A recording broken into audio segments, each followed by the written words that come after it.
The Magnet Spike was the last weapon to be added to Monster Hunter Frontier as part of the new update titled Monster Hunter Frontier Z Zenith.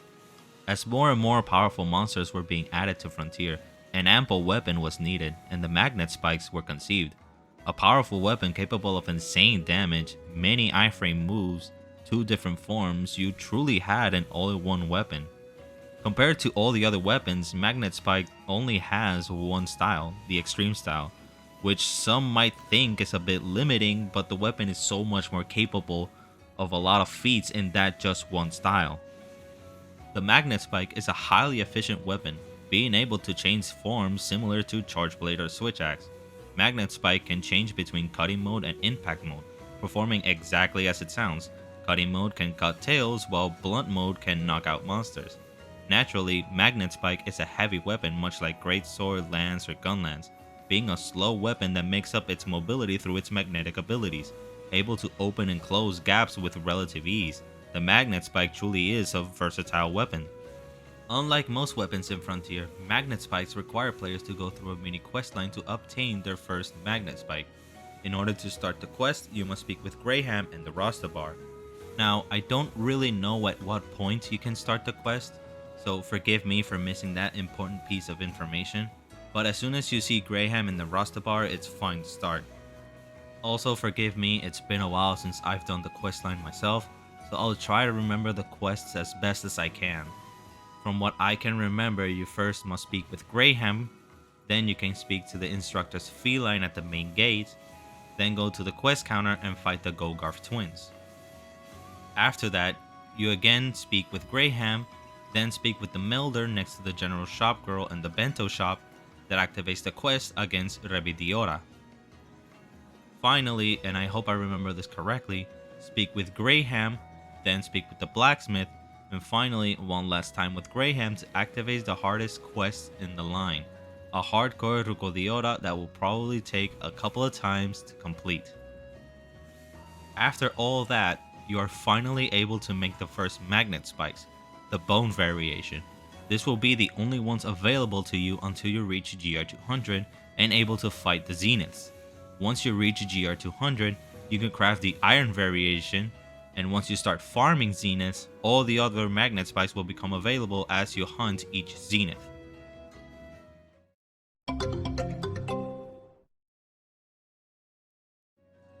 Just like in the Tonfa's guides, I will use the PlayStation button prompts to make it easier to explain and show.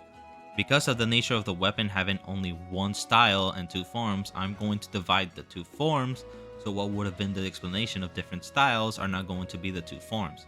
And we'll start with cutting mode, but before that you do have one option, the Magnet Field Gun. The Magnet Field Gun can be used by holding and pressing the L2, which will make a white reticle appear.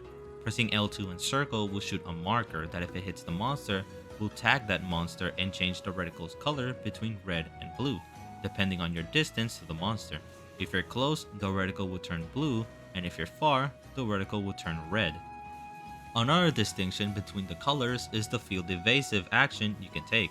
When the reticle is red and you're far away, you can press L2 and triangle to perform magnetic attraction, which will propel you to the monster from a significant long distance. While flying towards the monster, you can cancel with X, or once close enough, you can press triangle to do a falling slash. This move has iframes from the moment you perform it to the moment you hit the ground. If the reticle is blue and you're close enough, you can press L2 and X to perform magnetic repulsion, which will push you far enough from almost any monster attack. Any of these field movements can be performed with either cutting mode or impact mode,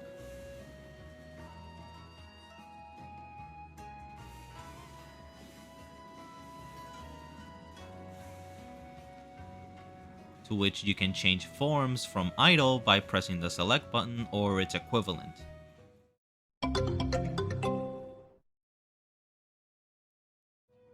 Cutting mode has a 3-hit triangle vertical combo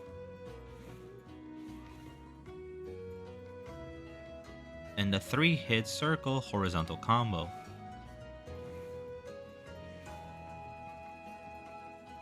Both of these combos can be finished with a finishing slash, performed by pressing triangle and circle together.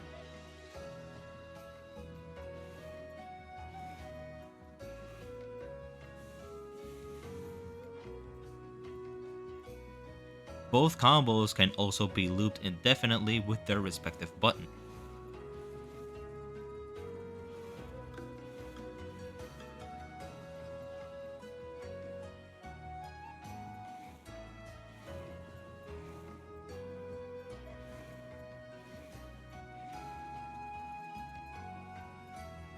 During the first 2 hits of either combo, you can press the alternative attack button to do the other attack, but doing so will reset your combo to 0.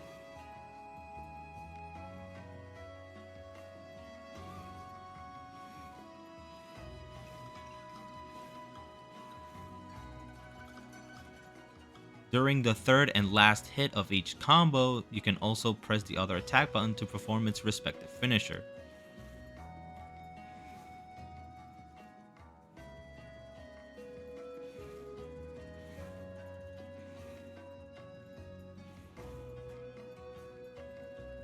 You can do this endlessly if you want.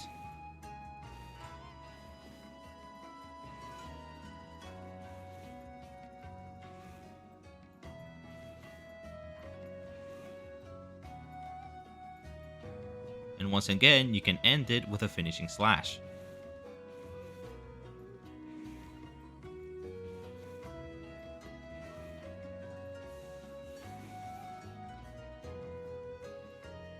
Pressing R2 will perform a counter, while countering any moves taken head on will power up the move and magnetize the counter. After a successful counter, you can also perform a finishing slash.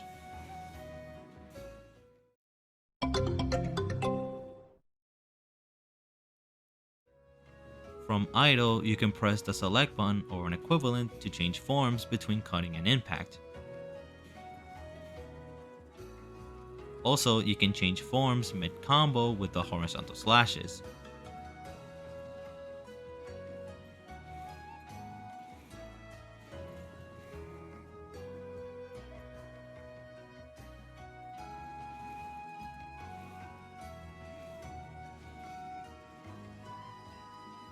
You can also do this indefinitely as a combo if you want.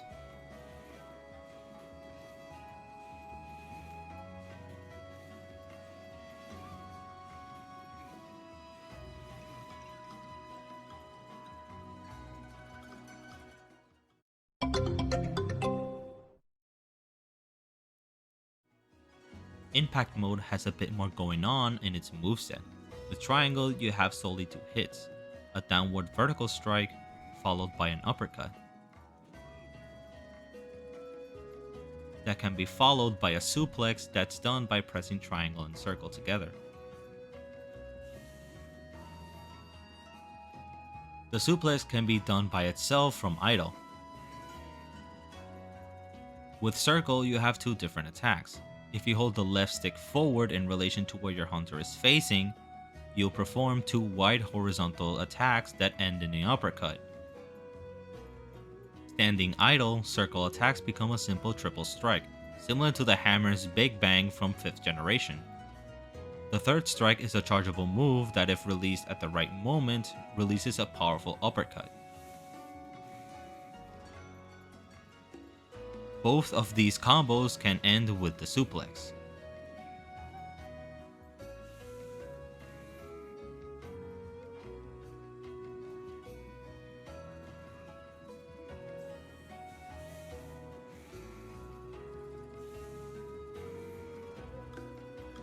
The first hit of the wide horizontal swipe can lead into the downward strike, followed by the uppercut and then the suplex. The second hit of the wide horizontal strike can lead into the triple strike, which can then be finished by the suplex.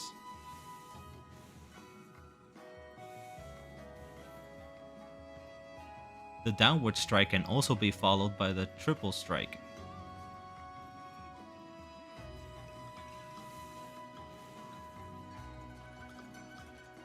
Same as cutting mode, pressing R2 will perform a counter. Blocking a hit will send the hunter backwards, but by pressing triangle you can retaliate with a jumping strike.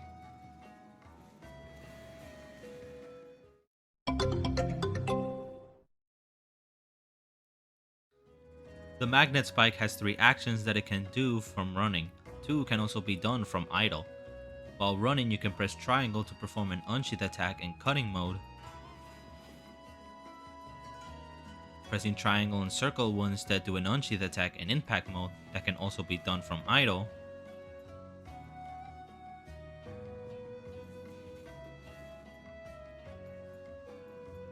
And lastly, pressing R1, triangle, and circle together from either running or idle will perform impact mode's counter.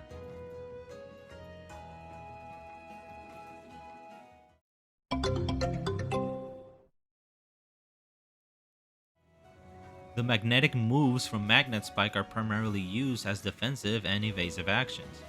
Both cutting mode and impact mode have generally very similar uses in evasion. Both modes' evasion actions can be performed by holding R1 and pressing any of the face buttons. The buttons correlate to the direction the hunter is facing, not the camera. R1 and triangle will always be evade forward to where the hunter is facing. R1 and square or circle will evade the hunter to the left or right respectively, and R1 and X will take the hunter backwards. So, to reiterate, triangle will always be forward, square will be left, circle will be right, and X will be backwards, always in relation to where the hunter themselves are facing.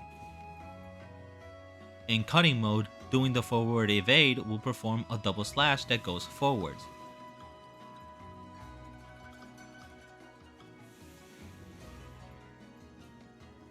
Going either left or right does generally the same move. You evade towards the respective direction, and you can follow it up with a lunging attack by pressing triangle afterwards. And lastly, going backwards does a retreating slash that attacks twice. All of these moves have insane iframes during them, so using them is extremely encouraged as there's no real reason to not use them. In impact mode, the evasions are a bit different.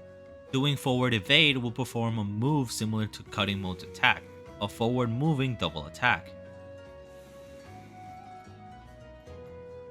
However, pressing square, circle, and X will perform a similar evade in the respective direction that can be followed by a lunging uppercut.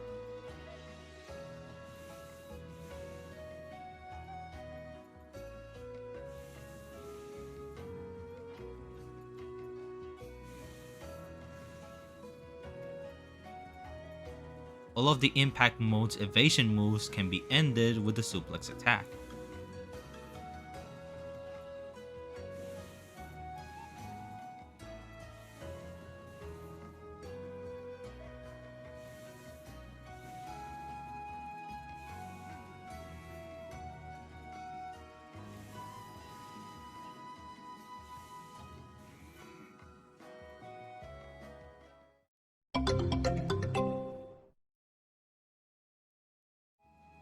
Magnet Spike, as the name implies, uses magnetism in a lot of its moves.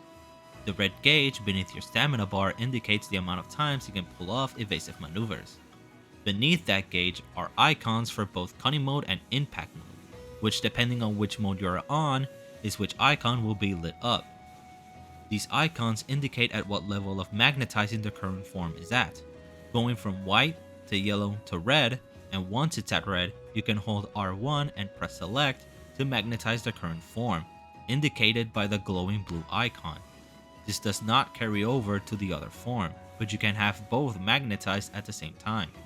Magnetizing your form temporarily grants you a small attack boost, and every hit magnetizes the monster, which brings me to the next important aspect of the weapon, which is magnetizing monsters. Magnetizing monsters works similarly to Kai Watanfa's.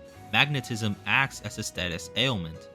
Once the monster is magnetized enough, you'll see red and blue sparks flying from the last hit you gave the monster. This means you can pull off the most devastating attack the weapon has, the Magnet Pin. Magnet Pin can only be performed by doing the forward evade on either cutting or impact mode and immediately pressing R1, triangle, and circle together. Doing so will initiate the pin, which the hunter has to either rotate the control stick, press the attack buttons repeatedly in quick succession, or both. After which, once the monster icon turns red and it reaches the end, the hunter can press the R2 to end the pin with a destructive blow of magnetism.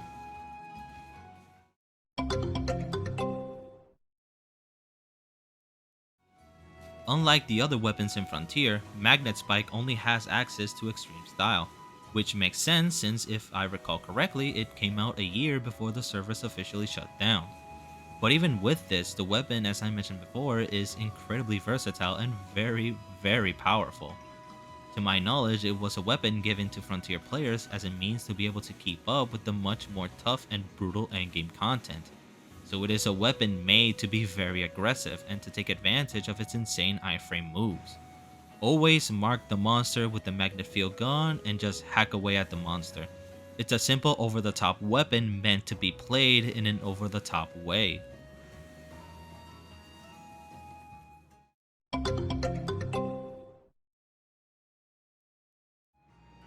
The Magnet Spike is probably the most overpowered weapon in Frontier. Insane damage output, able to KO monsters, the magnetism ability that leads to what is probably the most powerful move in all of Frontier and quite possibly all of Monster Hunter. It's a weapon that will most likely never go outside of Frontier and be in mainline games for that reason. But anyways, thank you guys so much for watching the guide. I hope I was able to explain myself properly and give you guys good information. Unlike other weapons, there isn't a written guide for the Magnet Spike, so most of this information is from my own experience, guessing what other people did with the weapon from past YouTube videos, and this image right here, which actually has some incorrect information, but nothing too detrimental anyways. Thank you again for watching. If you know something I may have left out, please leave it in the comment below, and I'll see you in a future video. Have a nice day, and I wish you happy hunting.